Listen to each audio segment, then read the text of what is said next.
খাগড়াছড়ির দীঘিনালায় 18 দিনের ব্যবধানে আবারও পুড়ে ছাই হয়ে গেছে 20টি ব্যবসা প্রতিষ্ঠান।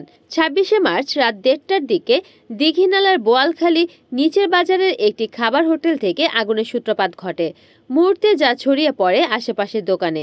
খবর পেয়ে ফায়ার সার্ভিসের 4টি ইউনিট 3 ঘন্টা চেষ্টা চালিয়ে ভোররাত 4:30টার দিকে আগুন নিয়ন্ত্রণে আনে। আগুন নিয়ন্ত্রণে স্থানীয়দের পাশাপাশি সেনাবাহিনী ও পুলিশ সদস্যরাও অংশ নেন। ফায়ার সার্ভিসের খাগড়াছড়ি স্টেশনের উপসহকারী পরিচালক মোহাম্মদ জাকির হোসেন জানান, আগুনে 18 থেকে 20টির মতো ব্যবসা প্রতিষ্ঠান ক্ষতিগ্রস্ত হয়েছে বলে ধারণা করা হচ্ছে। প্রাথমিকভাবে আগুনের সূত্রপাত সম্পর্কে জানা যায়নি। ক্ষয়ক্ষতি নিরূপণে কাজ চলছে।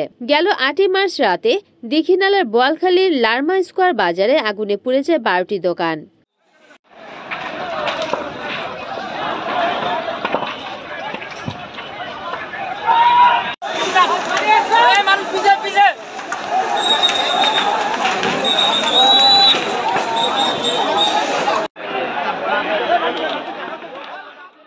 রিপোর্ট করেছেন খাগড়াছড়ি প্রতিনিধি বিপ্লব তালুকদার, NN টিভি।